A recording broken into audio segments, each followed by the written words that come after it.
All right, baby boo. All right, baby boo. It's day 80. Day 80. Happy day 80. Raj is in the background. Raj, you want to come over here? You want to come over here? Raj. Raj, you got me looking like I'm crazy. They're like, she ain't talking to no dog. Raj, come here. Oh, it is Raj. This is my son, my white son, Raj. If you're new to the channel, I am an adoptive mother of a little white boy. And we've been rocking in this game for 10 years. Roger's 10 years old. He just got a haircut. He just went to see his girlfriend yesterday. Victoria. Shout out Victoria. We love you, girl. And it's been a blessing. So we're about to go a hike. So I'm like, you know what? Let's get this video going. So we don't know what today's going to look like.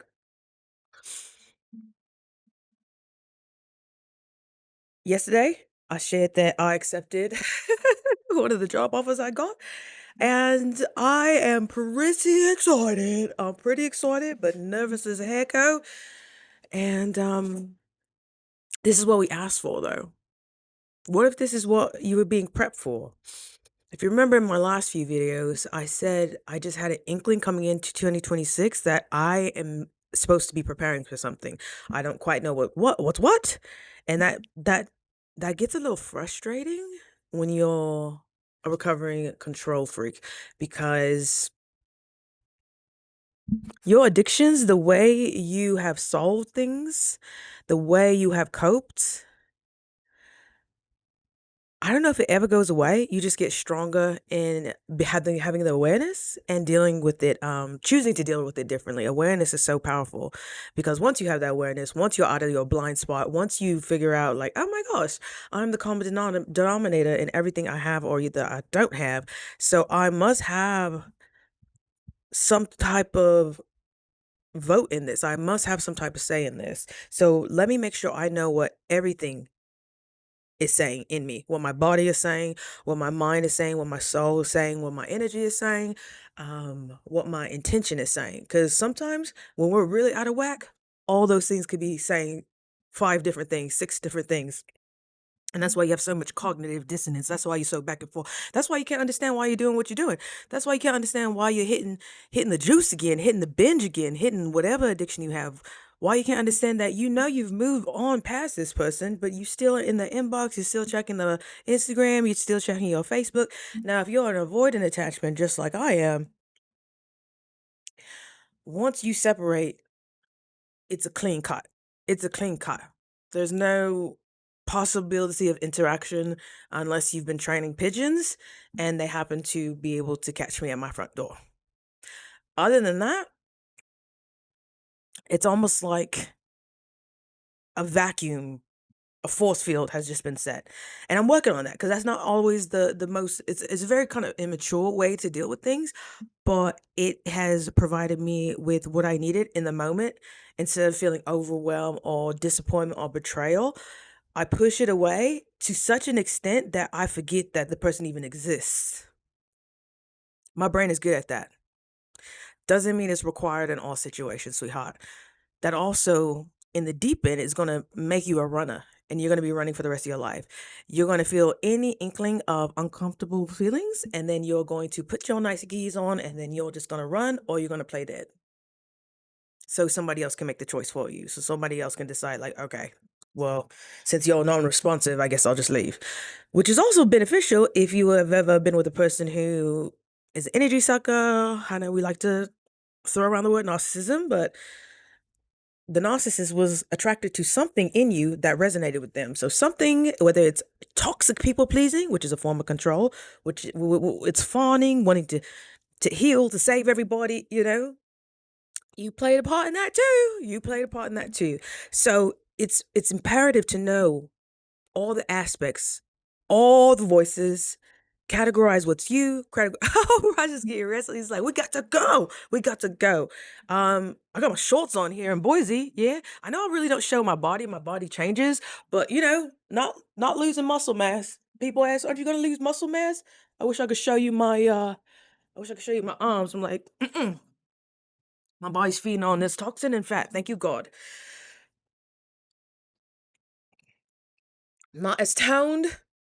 I'm not as toned as I was around this time last year, I think. But I'm in a detox phase. I'm going to be building muscle after this. So have patience with yourself. Don't try to do it all at once. Don't try to lose weight and detox and deal with your emotions and build muscle. Go, girl. Trust me, I've been there. I wanted to do it all at once. And it is March here in Idaho right now. And this is the warmest winter we have ever had. It was 80 degrees. He's kidding. He's like, we need to go. We need to go. I know, honey. I try to keep his privilege in check because he is a white boy. But sometimes we just have our needs, and this is how we communicate. This is how he tells me, "Hey, mommy, I'm ready to go. It's time to go." And I passed the ADH down to him, so we know we have to get our energy out to be able to be in neutral and actively use our cognitive ability to the best of our capability. So we know that takes getting energy out. So, honey, we're almost there, okay? Can you give me just a second? Can you give me a second, please? We're almost there, okay? Yeah, go to bed. But he's a good boy. He's a good boy. So today we're basically gonna talk about the messy, beautiful, delicate art of acceptance. Sweetheart, even if you're not where you think you should be, can you accept it? Even if you just saw a picture of your ex and they look well, are you able to accept it?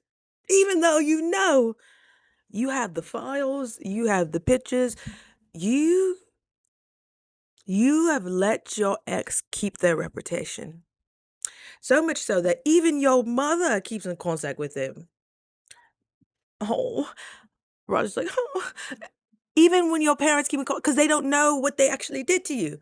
Because these are things you kept to yourself. And I think about that with Britney Spears. I haven't read her book yet, but I guess it was some shady stuff about JT happening. Like the things we do to stay silent, to not put somebody's name in the dirt, to not curse their name. How many of us have just repressed so many secrets? We're like, you know what? If people really saw you, how you really are, especially empath, you've felt that person, you've shared a microbiome with you know that person in and out. Few people will know you in and out like your spouse or your ex-spouse. Can you still wish them well?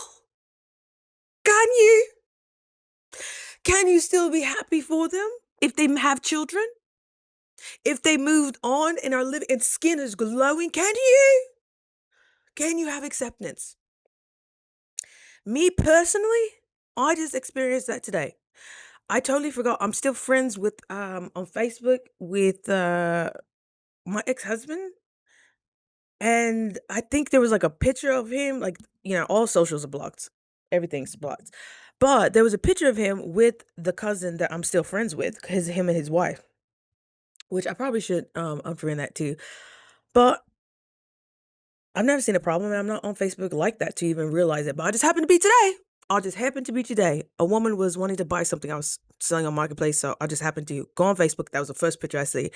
It was my ex-husband in a group photo doing them same ass poses that he's always doing. And his skin looked good. And I was like, oh my gosh. I was like that. Oh my gosh.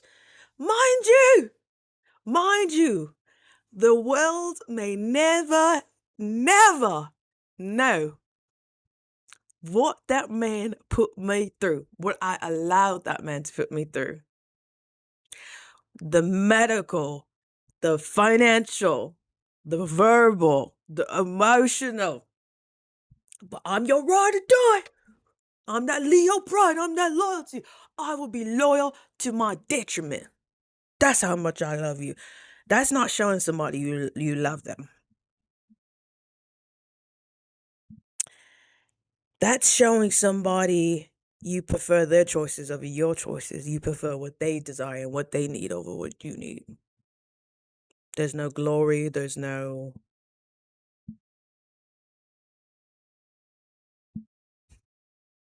pride in that. There's no what's the go here? What's the go here? Have you accepted that version of you that allowed that to happen? Acceptance. It comes in all areas, whether you're talking about yourself, whether you're talking about other people. I used to think acceptance meant just like giving up, saying whatever, I'm wrong. But now,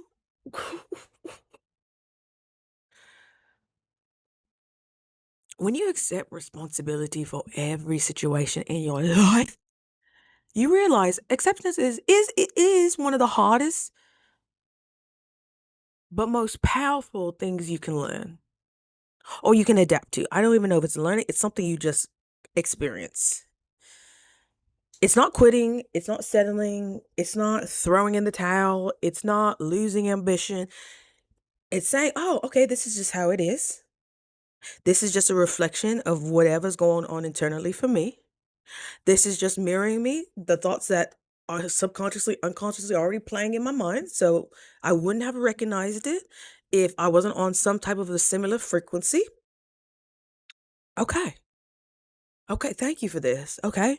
I'm certain I'm supposed to see this. I'm certain I'm supposed to feel this. I'm certain I'm supposed to go through this. Okay. Okay. Acceptance is the ability to be in your reality without fighting it, without experiencing resistance, without your body flaring up if you saw a picture of your ex and they're doing well and their skin is glowing and they're smiling and they look happy. Can you be happy for them? Despite everything you've known about them. All the dirty little secrets, all the sneakiness, the cold hardness. As soon as you, the switch in personalities, the things you found. Do you still see the innocence of a child in that person? Do you still see God in that person? These are questions I had to ask myself, so I'm going to ask them to you too.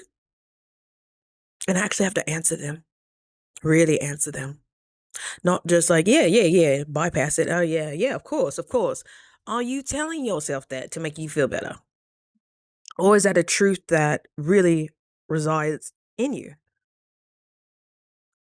You'll know when that picture comes up that you weren't expecting. You'll know when you run into that person that you may have had a disagreement with the last time y'all spoke or last time y'all seen each other. You'll know when somebody leaves your life and their life gets better. Not saying that's going to be all the cases, but it could happen. It could happen. Especially if you had the mindset of, oh, it's the best thing that ever happened to your life. You secretly are hoping that things won't work out for that person. Because you were secretly hoping you were the godlight. You were the life force in that person's life. Without you, the lights don't turn on to the house.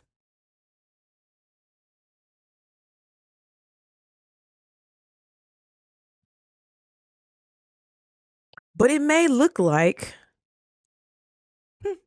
I'll just do my own thing. I'll just, we're really good. We're really good. We're really good at rationalizing. We couldn't rationalize as a child, but we are overly good at rationalizing as adults of why we need that one last meal, of why we need to hold that grudge, of why we need to keep people at a distance, of why we need to indulge because I deserve this. I deserve this. They deserve that, and I deserve this. They deserve that, and I deserve this. We're so used to controlling, fixing, resisting. We begin to believe that if we accept it, it will stay. If we accept our current circumstances where our bank account isn't where it's at, our relationships isn't where it's at, I haven't found the one yet. If I accept that, that means it's going to be my reality forever and ever, ever, and ever, ever. If we stop fighting, if we stop working so hard, we will fall behind. If we soften, if we be vulnerable, not just open, vulnerable. Open is communicating, saying the things you like, saying the preferences, whether you drink, whether you don't. Open, you can be an open book, but being vulnerable, How's that going? Vulnerable, where you say or expressing something to yourself or to somebody else could rub them the wrong way. They may not fully understand. Can you accept that? There's a difference between open and vulnerable. Resistance is what keeps things stuck. What you resist tightens. That's why your back is so tight. That's why your neck is so tight. That's why your arse cheeks are so tight. Because you just can't accept, no, that person has to pay. They have to pay what they did to me, what you allowed to do. You allowed it. Baby, I'll say this with love. You allowed it. And that's all right. We have that awareness now. Now that we have that awareness, trust that you will be able to recognize if the same situation were to pop up. What you resist tightens, what you allow softens. Oh, sorry, got on with lipstick. You become soft when you just allow. When you allow the thoughts to flow through, knowing that all thoughts are not yours, knowing that if you just allow, wow, this is wonderful for them. This is amazing for them. Instead of just being so fucking rigid, you're going to look like Quasimodo by the time you're 45.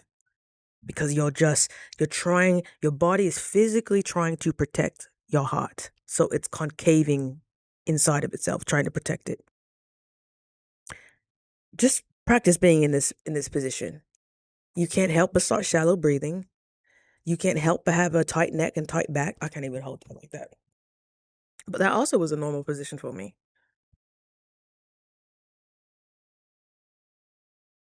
Acceptance isn't clean. It isn't just like making a decision and being like, yeah, you know that. You make a decision to eat healthier, you're good on a high for the first 2 days. And then the third or fourth day, you're like, why did I decide to do this? Why? Why am I doing this to myself? It looks like feeling emotions you don't want to. That's why you've avoided them so long. That's why you stuff your face. That's why you go call that girl. That's why you play video games to escape. That's why you go to the gym for 4 hours a day. That avoidance, that resistance. You hate sitting in uncertainty, so you rather sit in the drive-through.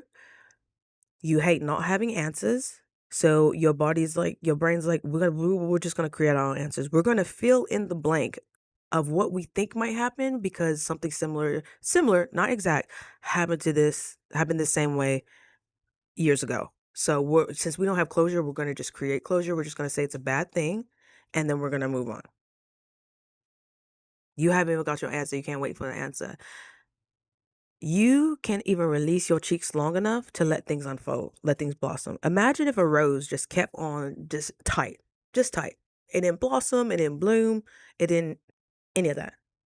Any of that. Just tight. Where's the beauty in that? We love when things open. We love when things blossom. We love when people can be vulnerable with us. We love when we can feel that synergy of having a conversation with somebody. Oh my God, I'm having such good, as I'm getting clearer and clearer of what I appreciate in myself, it's getting clearer and clearer what I appreciate in other people. I know we gotta go, Rush. I know. I know. But I was talking to this guy. I told you about him yesterday. So my man's doesn't have any legs. Well, at the knee, no legs. And he has like 1.5 arms. I did not know he was part of Team USA. I didn't know. I'm like, who is this built? Like, he messaged me. I was like, what? I know you have. I know I'm gonna learn something for you. Not that that's the only reason I'm entertaining this conversation. He's quite attractive too. And I had to check myself. I'm like, am I doing this to prove to myself I'm not shallow? Because instantly I'm like, oh, if I were to start talking to this guy, like, I think as women, the first thing we think, how would this person protect me? This guy is built too. He's on Team USA for the Paralympics. Who is calling me? I'm sorry. Somebody's calling me. Sorry about that. God, is that you? I didn't even know. He's part of the Paralympics. Like, he's going to Japan next month. He's going to Australia. He's going out. So he actually travels with the team. And so I like to send voice memos. And because it's just easier for me. And so he sent me a voice memo back, and you could tell by the way he talks, like you could tell it's a little slight disability. So it's like a little how he enunciates. So I'm like, oh, he's probably been born with that. Like this is not an accident that happened. I think he was born like that. Raj, you're okay. Go get it, Baba. Go get it. Go get it. Great job. Go get it. Yeah. Go all the way, Bob. He's trying to get something on the shelf. Um, he sent me a voice memo that was just I wish can I play it for you? It was just so good. It was so empowering. He You never know. It was just the best thing I heard that whole day. And he has so much wisdom. He has so much. I just can't wait to get to know him.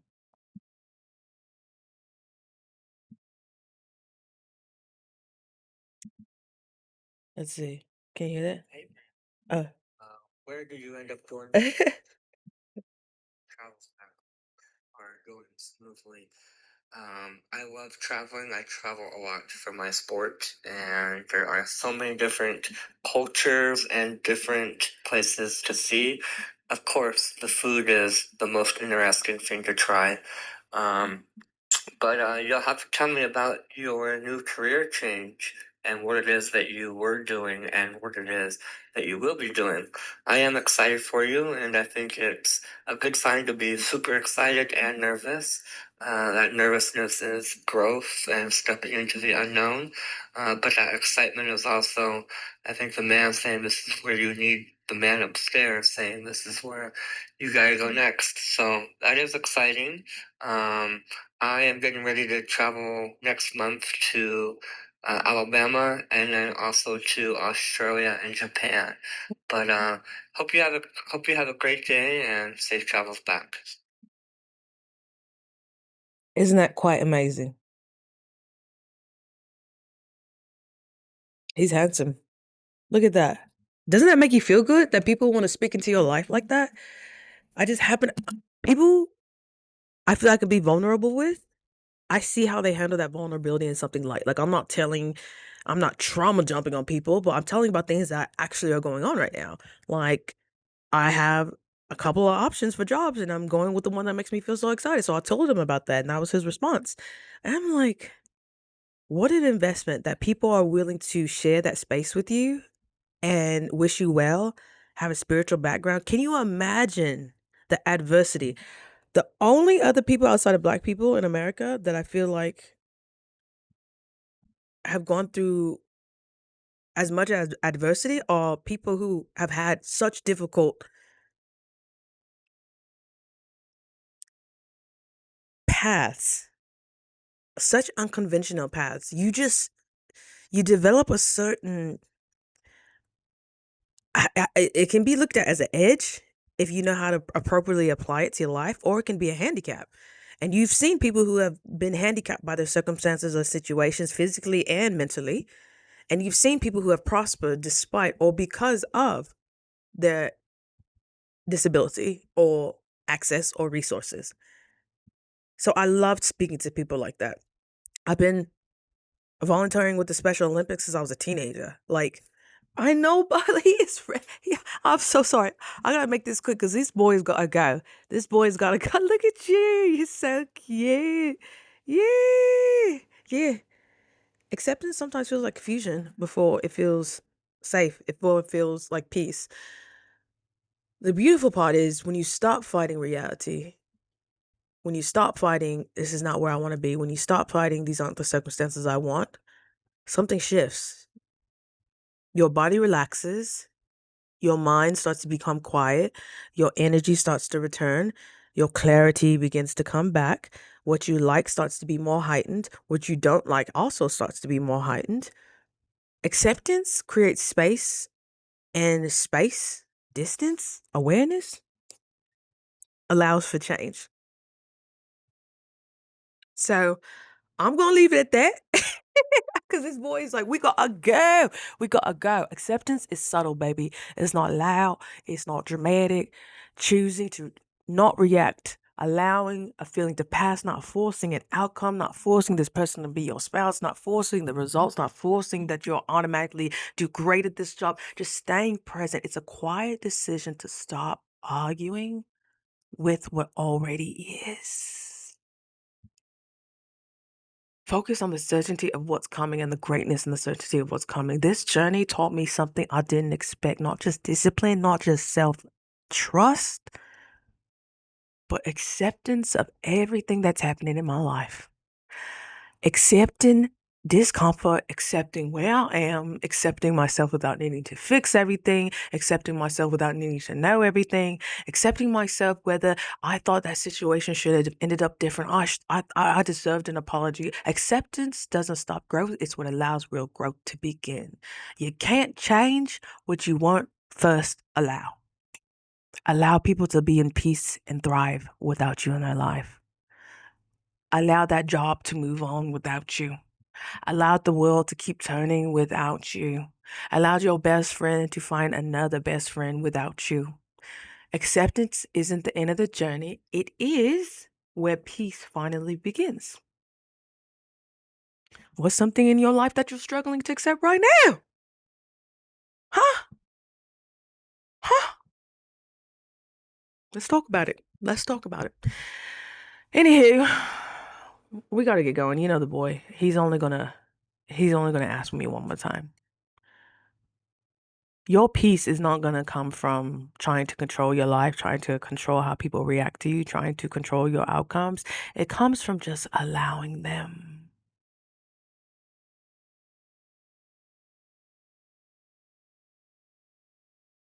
Allowance is so sexy. Awareness is so sexy.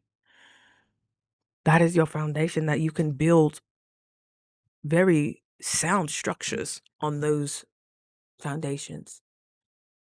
All right, my love, you got this. Okay? We we are the future and the children, but we have to embody what we're talking about. So the children know what's possible. Not only what they learn, what they can be. We have to be examples first. All right. I love you so much. I say you for day 81. We got to get out of here before Raj cusses me out. All right. He's still a white boy. You know, that's what they do. They cuss out their mother sometimes. Okay. All right. Love you so much. I'll see you tomorrow for day 81. We out here. Bye.